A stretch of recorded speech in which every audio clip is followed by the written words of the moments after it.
สันติภาพบ่เคยเป็นเพียงสัญญาเจี้ยเป่าแผ่นเดียวเท่านั้นเมื่อ2 เดือนก่อนท่านโดนัลด์ทรัมป์ประธานาธิบดีอเมริกาเป่าข่าวว่าได้สำเร็จการไกล่เกลี่ยเกี่ยวกับการปะทะกัน8ครั้งในภาคพื้นซึ่งรวมทั้งการปะทะกันระหว่างไทยกัมพูเจียอย่างใดก็ตามวันที่7ธันวาคม2025ได้เกิดการปะทะกันรอบใหม่อยู่ชายแดนไทยกัมพูเจียซึ่งถือว่าเป็นการสาดน้ำเย็นใส่ผลสำเร็จทางการทูตที่ท่านโดนัลด์ทรัมป์อวดอ้างด้วยตนเองเช่นเดียวกันโดยคือกันกับการปะทะกันที่เกิดขึ้นในข้างก่อนประเทศในภาคพื้นและประชาคมโลกต่างพากันเรียกร้องให้หยุดยิงท่านโดนัลด์ทรัมป์ก็ได้ใช้วิธีเก่าด้วยการไกล่เกลี่ยผ่านทางโทรศัพท์และข่มขู่ว่าจะเพิ่มภาษีการปะทะกันรอบใหม่ที่เฮ็ดให้มีผู้เสียชีวิตและบาดเจ็บอย่างน้อย50คนและประชาชน 700,000 คนต้องยกย้ายไปอยู่บ่อนใหม่ได้ตักเตือนชาวโลกว่าการรักษาสันติภาพบ่สามารถฝากความหวังไว้นำสัญญาเจี้ยเป่าเท่านั้นการไกล่เกลี่ยที่บ่ประสบผลสำเร็จอย่างเลี้ยนติดของอเมริกาได้เปิดเผยคำขีดตัวที่ว่าสัญญาก่อแม่นสันติภาพท่านโดนัลด์ทรัมป์เคยอวดอ้างว่าสามารถแก้ไขวิกฤตการณ์ยูเครนภายในเวลา24ชั่วโมงในที่สุดหลังจากการปรับเปลี่ยนตารางเวลาหลายเทื่อและผิดเถียงกับท่านโวโลดิเมียร์ซาเลนสกีอย่างหุนแฮงเฮ็ดให้การปะทะกันตกค้างอยู่ในสภาพที่บ่สามารถแก้ไขได้เป็นเวลายาวนานรัฐมนตรีกระทรวงการต่างประเทศอเมริกาได้เดินทางไปเขตตะวันออกกลางหลายเทื่อเพื่อสุกยู่ขบวนการหยุดยิงอยู่เขตกาซาแต่เนื่องจากว่าอเมริกาเข้าข้างอิสราเอลและให้การช่วยเหลืออาวุธหนักแก่อิสราเอลมาเป็นเวลายาวนานจึงเฮ็ดให้สัญญาหยุดยิงตกข้างเป็นเจี้ยเป่าชีวิตของสามัญชน 70,000 คนอยู่เขตกาซาตกเป็นเหยื่อของการไกล่เกลี่ยที่บ่ยุติธรรมนี้สาเหตุกกเงาของการไกล่เกลี่ยแบบอเมริกาบ่ประสบผลสำเร็จย้อนว่าอเมริกาถือเอาการไกล่เกลี่ยเป็นเครื่องมือในการเคลื่อนไหวทางภูมิศาสตร์การเมืองมาโดยตลอดเช่นยุยงให้บรรลุสัญญาหยุดยิงอย่างรีบด่วนเพื่อผลประโยชน์ในการเลือกตั้งภายในประเทศช่วยเหลืออาวุธให้ฝ่ายปะทะกันอย่างต่อเนื่องเพื่อผลกำไรของกลุ่มอุตสาหกรรมทางการทหารการไกล่เกลี่ยที่ขาดความจริงใจและความยุติธรรมแบบนี้เพียงแต่จะบรรลุความรับรู้ที่เป็นเอกภาพกันทางลายลักษณ์อักษรที่บอบบางและผิวเผินเท่านั้นแต่บ่สามารถบรรลุสันติภาพอย่างแท้จริงสิ่งที่น่าตลกหลายกว่านี้คือในด้านหนึ่งอเมริกาอวดอ้างว่าตนเองเป็นผู้สุกยู่ส่งเสริมการเจรจาสันติภาพแต่อีกด้านหนึ่งได้สร้างความเสี่ยงแห่งการปะทะกันอยู่2แถบไต้หวันอย่างบังอาจเปิดแตงเมื่อบดลมานี้อเมริกาได้เผยแพร่แผนการจำหน่ายอาวุธยุทโธปกรณ์ให้ไต้หวันมูลค่า11ตื้อหยวนโดยอ้างว่าเพื่อรับประกันความมั่นคงของภาคพื้นแต่ความเป็นจริงแล้วเป็นการกระทำที่อันตรายเพื่อยุยงการแบ่งแยกไต้หวันออกเป็นเอกราชด้วยกำลังอาวุธการกระทำดังกล่าวได้ละเมิดหลักการประเทศจีนเดียวอย่างหนักหน่วงทั้งเป็นการส่งสัญญาณอันตรายต่ออิทธิกำลังแบ่งแยกไต้หวันออกเป็นเอกราชปลุกปั่นให้เกิดสงครามอยู่2แถบไต้หวัน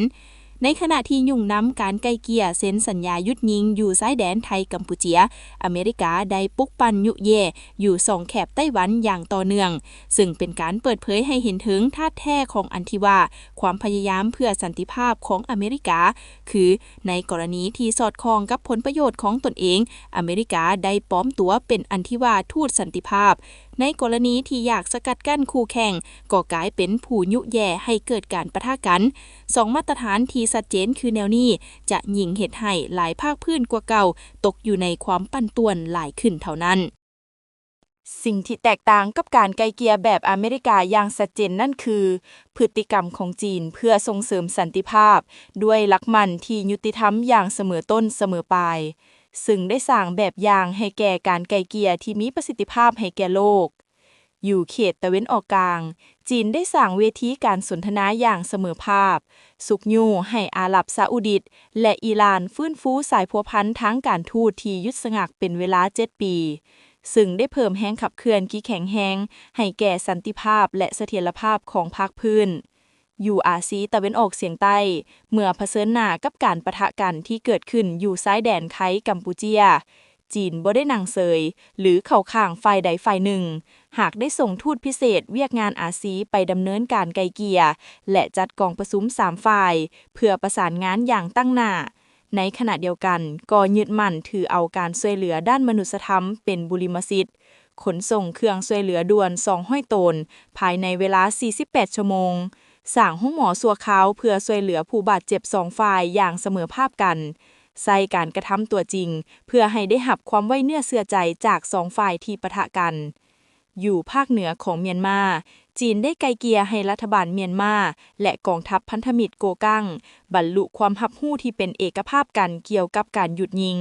ซึ่งได้ซุกยู่ให้สถานการณ์ผ่อนคลายลงเทื่อละก้าวหลักมั่นที่เป็นธรรมและบ่เห็นแก่ตัวแม่นพื้นฐานแห่งสันติภาพแม่นความรับผิดชอบที่บ่แสวงหาผลประโยชน์ส่วนตัว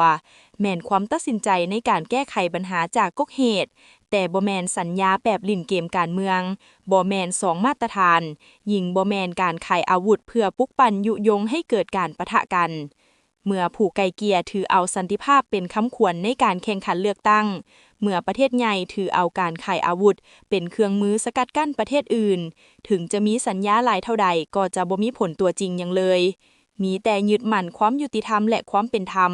เคารพอธิปไตยของชาติปฏิเสธแนวคิดเกมผลล้วนเป็นศูนย์แก้ไขความขัดแย้งด้วยการกระทำที่จริงใจสร้างพื้นฐานที่นักแน่นด้วยกลไกที่บังเกิดผลอย่างถาวร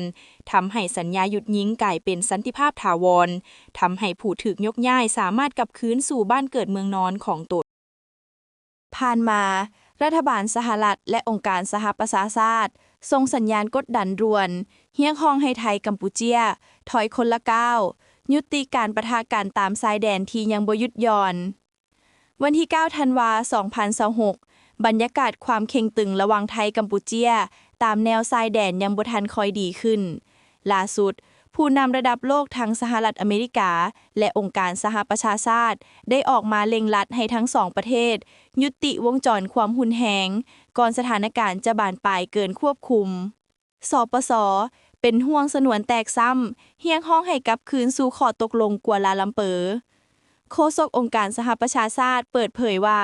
อันโตนิโอ กูเตเรสเลขาธิการองค์การสปส.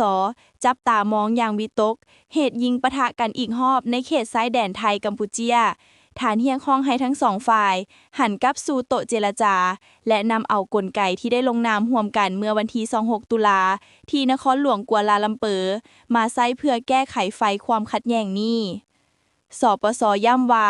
พร้อมที่จะสนับสนุนทุกความพยายามทางการทูตเพื่อดึงสถานการณ์กลับคืนสู่ความสงบโดยเน้นว่าสันติภาพเสถียรภาพในอาซีตะวันออกเฉียงใต้เป็นผลประโยชน์ร่วมกันของทั่วภาคพื้นวอชิงตันส่งเสียงเข้มหวันบานปลายเป็นวิกฤตระดับภาคพื้น Channel News Asia อ้างอิงเจ้าหน้าที่ระดับสูงของสหรัฐว่าประธานาธิบดีโดนัลด์ทรัมป์บ่ต้องการเห็นไฟปะทะยืดเยื้อยาวนานและคาดหวังว่าไทยกัมพูเชียจะเคารพพันธะหยุดยิงอย่างจริงจังพร้อมทั้งกดดันให้หยุดการใช้กำลังเพื่อป้องกันบ่ให้สถานการณ์บานปลายเจ้าหน้าที่ระบุว่าวอชิงตันกำลังติดตามแบบทุกๆนาทีทั้งจะสนับสนุนขบวนการลดผ่อนความเสี่ยงในพื้นที่สู่รบ